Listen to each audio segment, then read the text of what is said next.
Happy Monday, everyone, and welcome to the Early Edge, brought to you by BetMGM, the sports book born in Vegas. We got a lot of Monday night football to talk about today. A college game that starts in an hour. We've got a pick on that. We've got some SportsLine picks with the NBA, the NHL, a lot to cover. Let's take a look at how we did on the recap screen from the Friday show and some leftover shows. Remember, early in the week, last week, I had the Rams -3. That ends up cashing. Caleb Williams over 207.5 passing yards.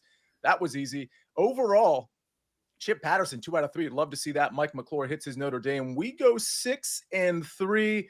We'll take that pretty much every time. But listen, we're always trying to improve. So let's go ahead and bring in the stars of the show, two of the best at SportsLine. We've got Mike McClure. We've got Larry Hartstein. And gentlemen, it's a Monday. And by the way, hello to everyone in the chat. Hit the like button. Ask us any questions you want. KC3, Jason, Daniel, Jeff, Mark. Good to see everybody in here.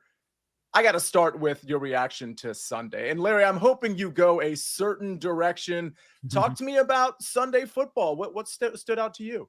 Well, I'll let you focus on your beloved Washington Commanders and Jaden Daniels throwing 5 touchdowns without even having a running game against the #1 pass defense in the NFL, leading them back. But, you know, if Devontae Smith catches that pass, we might be having a different conversation here this morning. The thing that jumped out to me is Sam Darnold. You know, last 6 games, 15 touchdowns, 1 interception. He's also rushed for a score since that inexplicably bad game in Jacksonville. He has been incredible. And they got down 24-20 in a very tough environment against a desperate team. And he just marched them right down the field, scrambled out of pressure, finds Justin Jefferson. And now, if they are looking very good for the #1 seed, if they can beat the Packers and the Lions in the last 2 weeks, and the Lions, great offensive performance, great trick play, but that defense, I know they won comfortably. 6.5 yards of play they gave up to the Bears, so I don't think the defensive issues are solved.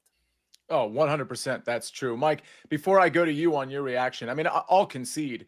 Devontae Smith catches that, the game's probably over. But if Jalen Hurts doesn't get hurt, listen, Philadelphia walks in that game. I totally get it. I think the takeaway for me is that Washington doesn't usually win games like that. Everybody knows I'm a big Washington fan. I think the other thing is you do have to give credit where it's due. I mean, the defense was going to get torn up by Jalen Hurts if he stayed in the game, but 5 touchdowns against that defense that wasn't allowing a lot of touchdowns speaks to what the upside is of the offense specifically. And when the defense is getting Jonathan Allen back soon, Lattimore kind of getting his footing, so to speak. I mean, this is a team that in the playoffs could be at least a little bit scary. So yeah, the Eagles are the better team. We'll take that win however we can get it. Mike, your reaction to Sunday? The Buccaneers last night let one, get away. The Cowboys were awesome in the first half of that game, frankly. They played really, really well. Kansas City, I always have to talk about the Chiefs. Look, Mahomes looked good, honestly. He actually played one of his better games of the year. The ankle seemed fine, so big there. Buffalo, slow start against the Patriots, figured it out. But I think that the big story is still that Lions defense. And then Minnesota, that was the one spot where I thought they might trip up. And they really, really performed well. I think we talk a lot about Sam Darnold, and he's been fantastic. I think we got to start talking a lot more about Jordan Addison as well. He is just, I know he gets the benefit of playing opposite of a superstar like Justin Jefferson, but man, he has really stepped up in a lot of these situations. I love that team, kind of like the Commanders in a sense that like that team, they are dangerous in any given game because of the way they can score points. So I like Minnesota, actually. I didn't think I'd like them in the playoffs, but I kind of like them from what I've seen of late. Yeah, I think the emergence of Jordan Addison and TJ Hawkinson coming back relatively healthy, it's looking like. I think you have to take this team really seriously. Larry, go ahead. No, I agree with everything you guys are saying. And the Bills, that was I was on the Ravens. We talked about it last week in terms of getting out of the AFC. And that was, again, a troubling sign how they can't stop the run just for down the road. If it is Baltimore and Buffalo playing to see who goes to Kansas City for the championship game, I'm liking the Ravens in that spot. Yeah, I think the Ravens are super dangerous. You could have gotten them at 10-1 2 weeks ago to win the Super Bowl. I haven't even looked at what the number is now, but it's certainly shorter than that. All right, let's get to some picks. Mike, you mentioned it before the show. I was kind of stunned by it. I knew we had 2 college football games today, but one's at 11 Eastern Standard Time. I'm saying Eastern Standard Time. I'm not saying Eastern Daylight Time. I'm going to stick to my roots there.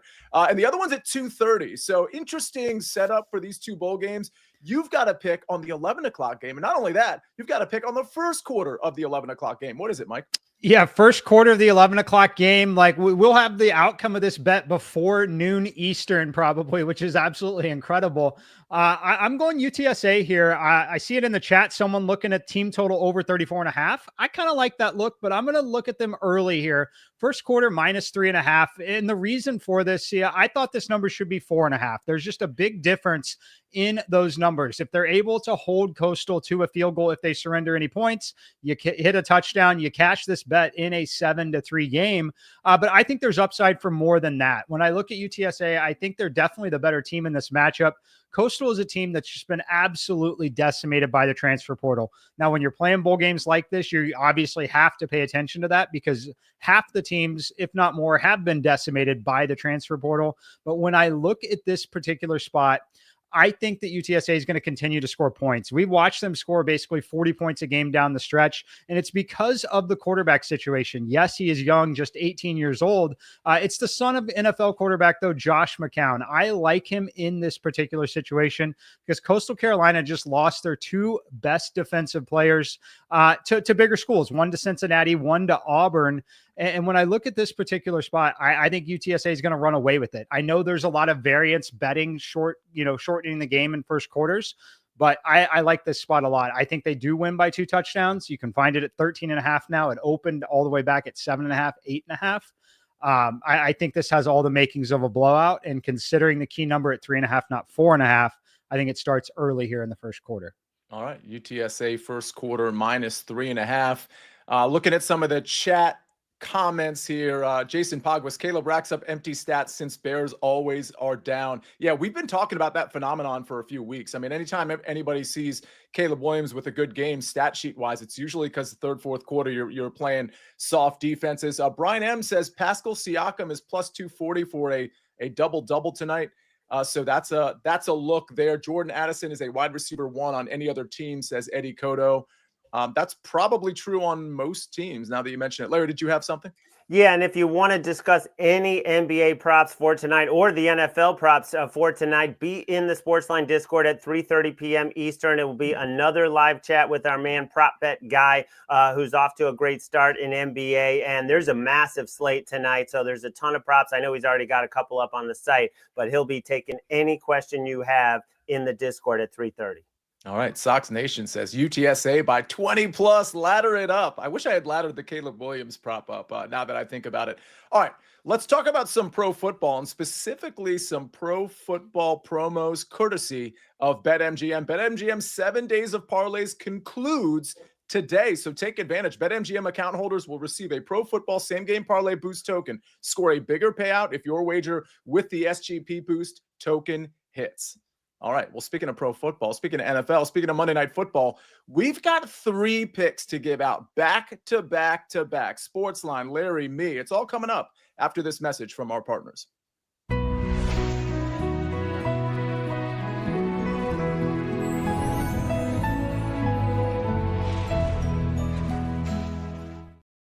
We're back on the Early Edge, brought to you by BetMGM, the sportsbook born in Vegas. And Larry, you are the king.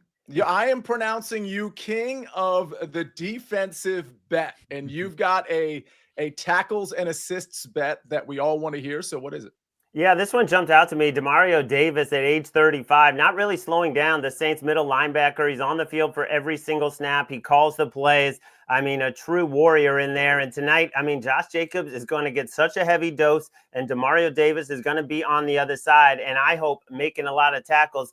This guy had 14 tackles last week. He's had double-digit tackles in 3 of the last 5. And if we get the game script that I think many of us are expecting, that's the Packers playing from ahead, the Packers running the ball, freezing rain coming into Lambeau Field, it just sets up for a great game for Demario Davis. And I also have another look in this game that I'm unable to put on SportsLine because we don't have the sack props up there. But Rashawn Gary over a quarter of a sack, basically just needs a half a sack against Spencer Rattler. This guy has 4 sacks in his last 5 games, and Spencer Rattler played great against the Commanders. 4 straight scoring drives to end that game. But if you look at his 3 starts, he took so many sacks when there was pressure. He holds the ball, he runs around. So Rashawn Gary to get at least half a sack is another play I love in this game from the defensive side. It's funny because people who are listening to the podcast, sorry, Larry, I'm going to change the subject real quick. And I do appreciate the extra bet you just threw in there. But if you're watching us on YouTube, thank you. Hit the like button and all that. You saw a Masters advertisement, and Mark Buckholt says, Masters advertisement already. And Mike McClure jumps back into the chat and he says, never too early for the Masters. I got to say, Mike, you got to be excited because we've had this always happens every year with golf where mid-November, really, I mean, if we're really being serious here, like October through December, we don't have a lot of golf. And then it really starts back up again in January. Are you excited? And are you already looking towards golf or do you wait until it actually gets started, maybe after the century? Yeah, it'll be probably after the century where I really get back into it heavily. Once we get the college football playoff wound down, but always fired up for it. Definitely looking forward to the Masters every year. Quickly, one other thing. I see a question on UTSA -2.5 at -130. I prefer the 3.5 at -105 versus the 2.5 at -130 for those asking. Interesting. Juice matters for sure. All right, let's go to and I'll try to get to some more questions and comments in the chat. Let's go to a SportsLine pick. This one courtesy of Eric Casillas, and it actually correlates quite well with the pick that I'm about to give out. Well, EK, who I think we'll probably see tomorrow on this show, has Josh Jacobs over 20.5 carries. Speaking of juice, this is at plus money. So 21 carries or more at plus 108. I mean, Larry, Mike, I don't know what you think about this pick, but before I give my pick out, because this correlates really well to mine, Larry, I'm going to start with you. This does feel like, kind of obviously with a 14-point spread, like a more of a Josh Jacobs running game than it does a Jordan Love game. Correct, Larry? I'm going to start with you. Yeah, and they've been committed to Josh Jacobs, and they have stayed with him, throughout the year, giving him heavy workloads. I mean, there couldn't be a better potential Josh Jacobs game. We're seeing a lot of 21.5. So this number at FanDuel, over 20.5 at plus money is excellent. Yeah, I mean, that's a lot of carries if we're being honest. But yeah, the way the Packers run their offense, Mike, any thoughts here? And you don't have to necessarily endorse this pick, but on the running game in general, I mean, I even noticed there was a question about Kendre Miller in the chat. We know Kamara's out. Kendre Miller likely gets, I mean, I think his rush attempt prop is like 13.5, which is, to me, a touch high, but I totally get it. I think he could be involved in the receiving game too. Any commentary on this game in terms of the flow running game versus passing game? Yeah, I mean, I certainly expect a heavy running game. I think the question and the concern for me would just be if the game's out of hand at all, do we see more, taking Josh Jacobs out and letting some of the other backs touch the ball a little bit more? Yeah, that's the only concern for me. Not that it's a massively short week, but it is obviously a slightly short week headed next. Big game for the Packers on deck against the Minnesota Vikings, but yeah, I think he probably ultimately gets to 21, and it's potentially because he might get 7 or 8 on that first drive. Yeah, totally agree. Speaking of the running game, and I do want to get to a question. There's actually a showdown question, Mike, from Doug Craig, and I'm going to get to it after I give out my pick because I keep saying how it's correlated with the Josh Jacobs play, and I'm just not giving it out. So here it is. Jordan Love under 29.5 pass attempts. You can find this anywhere between -118, -135. I got it at -118. If you checked out, if you remember SportsLine, you've already seen me put this one in. You know what's interesting about Jordan Love? He never gets to this pass attempt prop, even in competitive games. I mean, if you look at his last 5 games, he's gotten to 29, I believe, once. Actually, yeah, he's gotten to 29 once, 28 once, and the other 3 are in the 27 and 20 range.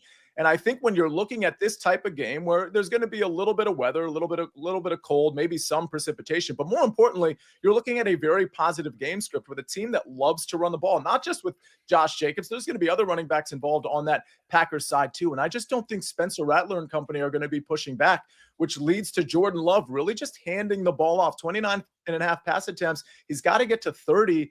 Again, I think that's kind of a lot. Believe it or not, I think this should probably be in a game that's likely not competitive. I think this could be 27.5, 28.5. And at 28.5, I would still consider the under here. So I like this 29.5 pass attempts. I think he could be somewhat efficient, although he hasn't been super efficient this year. So I'm not going to take the completions. I think you could take the under completions, but that number's relatively low. I'm seeing 18.5, 19.5 for him there. So give me the under 29.5 pass attempts in a game that I just don't think the Packers are going to need to throw it downfield or even in the intermediate area too much. Jordan Love under. Mike, there was a question from Doug about showdown. And you are like the showdown guy. So let's talk about captain other than Josh Jacobs. I'm not asking you to run your simulations necessarily, but are there other captains you have in mind other than Josh Jacobs? Christian Watson is interesting to me only because I think the game could be somewhat lower scoring from at least a fantasy standpoint, fewer plays, a little more rushing. And what I could see here from Watson is just the deep ball that gets converted to a touchdown. And if he does ultimately, I'm thinking like 2-3 catches, but 80 yards and a touchdown. That would be something I'd be looking at where you'd obviously want to pair him with Jordan Love. I'd probably run Juwan Johnson in that lineup, but just thinking they're dinking the ball around there. I think the Packers defense is definitely in play, even potentially captain spot in this one as well. So heavy running backs, though, still obviously a ton of Josh Jacobs. Okay. Speaking of Josh Jacobs, who was it? I think it was Sox Nation that said the Packers are overrated and Jordan Love's going to fizzle in the playoffs. Something like that. I couldn't disagree more. I think the Packers are extremely dangerous, specifically in the playoffs. Larry, any commentary on the Jordan Love play or on the Green Bay Packers in general? Yeah, I like that play of yours. I don't think it's going to be a heavy throwing night for Jordan Love. I think he may even hit some deep shots and, score. They might score quick enough that he won't have to have a large volume of attempts and plus the weather. So I really like that play as well. Okay, we've got a couple of more plays courtesy of SportsLine. This one is Bruce Marshall, an NHL play. We've got the Devils and Rangers under 6.5 tonight at -115. Again, Devils, Rangers under 6.5 at -115. And then another SportsLine pick. We've got three it is the holidays, isn't it? We've got three SportsLine picks today, which we don't normally have. And this one's via prop bet guy who you know and love. One of the newcomers to SportsLine, extremely talented. John Collins under 27.5 points, rebounds, and assists at -120. Again, John Collins under 27.5 points, rebounds, and assists at -120. Larry, remind everybody, first of all, I want to let everybody know us three are going to be on the network show at 12 o'clock for 30 minutes. We're going to be talking the Christmas games. We're going to be talking Monday Night Football, a little bit of NBA Christmas games as well on that show. So join us on CBS Sports Network. But Larry, any commentary on, or remind us who's going to be in the SportsLine chat, the expert chat later on today? Yeah, it'll be Prop Bet Guy at 3:30 p.m. Eastern. And to get to the Discord, all you do is go to the SportsLine homepage and click Join the Community. I believe there's like 2,300 or more people in there already, and it just continues to grow. And it's a really great forum for guys like Tom Casale to tell you the night before, I'm on this number, so get it right now. And then you wake up the next day and the line's already moved 2 points. All right. Big Cheesy says Jalen Hurts concussion lost him $5K. My heart sank when Scott Hansen said he was out. Yeah, that's, I don't know if that was a parlay or DFS was probably a parlay or some sort of bet you had, Big Cheesy. That's the terrible side of betting on the NFL and DFS. I had something before we get to the recap screen. I'm just going to share this story real quick.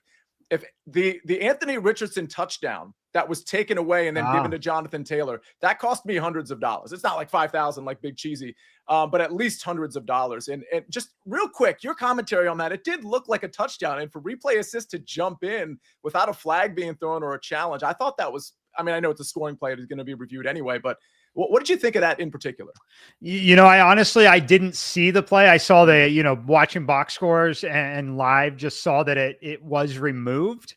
But yeah, it's brutal. The game that we play when it comes to the DFS is just an inch here or there, literally changes so much because of the way the scoring is. So it's a very, very fun game. But yeah, a lot of variance for sure. Larry, any commentary on that? Did you see that play? I did not, and I feel for you. I really feel for you. I personally got Jonathan Taylored out of the 20-team CBS Sports Office League, where I was on a collision course with Jamie Eisenberg in the championship game, and the Jonathan Taylor just sidetracked me and knocked me out. All right. That's the way it goes sometimes. So I'm sure Jalen Hurts will probably be back next week, but you never know with the concussion protocol. All right, let's take a look at the recap screen before we get out of here. I'm on Jordan Love tonight, under 29.5 pass attempts at -118. Mike McClure, UTSA first quarter -3.5 at -105. Ladies and gentlemen, that starts in 40 minutes. So get that bet in. Larry Hartstein, Demario Davis over 9.5 tackles and assists at -105, and 3 SportsLine picks. Devils Rangers under 6.5 at -115. Josh Jacobs over 20.5 carries at +108. And John Collins under 27.5 points, rebounds, and assists at -120. All right, ladies and gentlemen, that was a full show. That was a great show. We covered NHL, we covered NBA, we covered NFL, and a little bit of college football. You love to see it on a Monday. A big thank you to Josh on the 1s and 2s and 3s and 4s, making this show work. And by the way, that Masters promo that everybody saw that was watching live, I bet you that was courtesy of Josh, who of course produces the First Cut and many other golf things as well. All right, ladies and gentlemen, on behalf of Larry Hartstein, on behalf of Josh, of course, Mike McClure, I'm the Counselor of Cash. We'll see you at 12 on the network if you want to join us. This is the Early Edge. We rest our case.